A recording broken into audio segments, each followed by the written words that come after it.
I guess finally I would say that one of the things that convinced me most to write the book was a matter of history, that it became pretty apparent. I think, let me step back, I think we can forgive Mr. Bush or Mr. Cheney or Mr. Clinton or any of our leaders, Mrs. Clinton, with not knowing an awful lot about the Islamic world or about the methods of prayer or the traditions of the Prophet. But I don't think we can forgive them, or should, for not knowing anything at all about our own history. It seems to me that we have a generation of leaders who either are ignorant of American history or have very little respect or empathy for what we've created here on this continent. If you pick a random date, perhaps Runnymede would be a good place to start in 1215. We have been at this business for 800 years. We had 150 years of self-governing experience in North America before the Declaration of Independence. We may not be quite perfect yet. Women have been voting for less than 100 years, and we didn't have a Voting Rights Act until 40 years ago. So I think you can forgive Americans for not, American leaders for not knowing as much as they probably should about the world, but you can't forgive them for not knowing our own history and somehow expecting to put that 800 years of history on a CD-ROM and give it to Shalaby or Maliki or Karzai and say, you have 6 months or 6 years to replicate this replicate this history in your country. I think that's extraordinary piece of arrogance or ignorance, take your pick.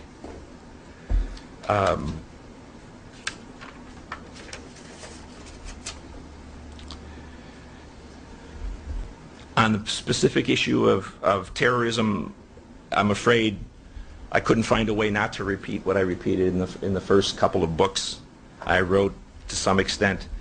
We're losing this war. We're losing it hands down.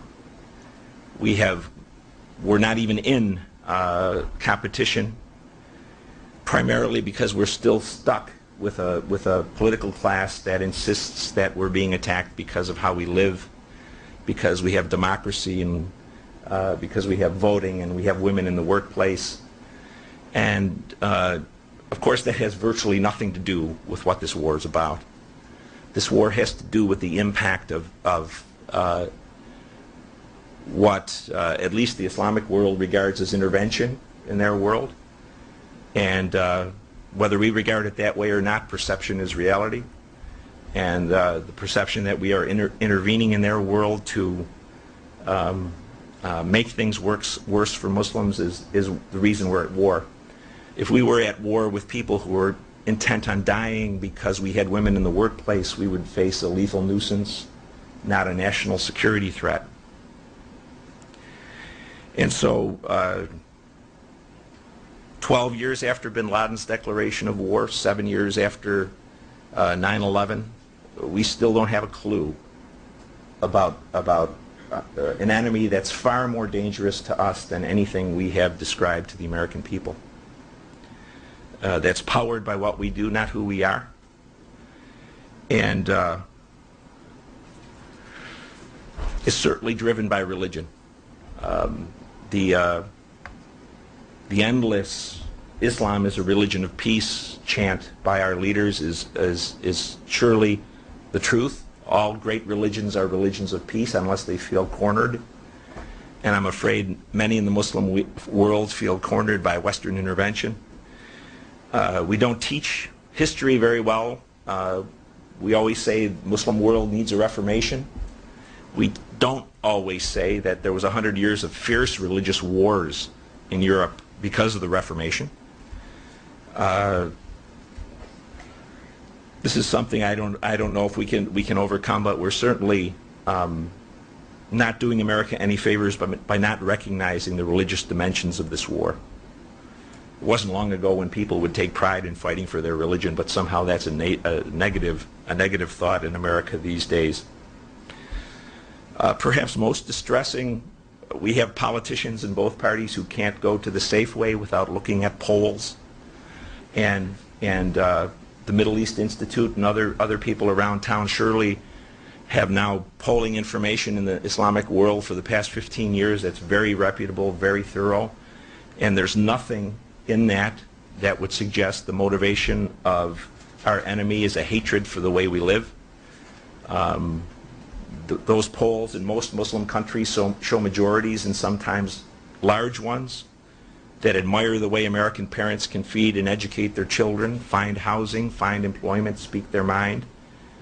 I don't think we would have Muslim families moving into America if they thought they were bringing their children to a vile environment. And yet we continue to say that that's the reason they hate us, because of our lifestyle.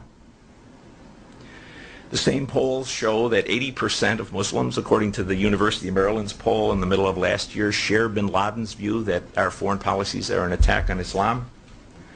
80% is a pretty big number. I think any candidate in our country would be happy to have that approval rating. But we seem to not be able to comprehend that in our own minds. So I think that there's nothing but bad news out there for us. And if you listen to some of especially the Democrats, but the Republicans also, the future is a new Marshall Plan in the Middle East. Terrorism is still caused by poverty and illiteracy and unemployment and the lack of hope, which of course flies in the face of all of the recent research that shows that if Al-Qaeda appeals to any group in the Muslim world, it appeals to the best and the brightest, the middle and the upper middle class, the educated.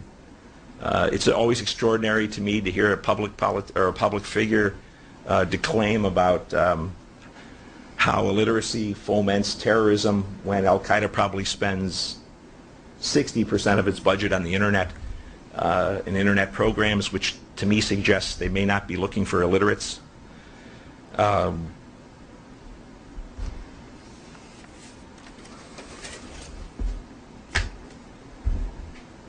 think that I'll stop there and ask questions. And let you ask questions if you have any.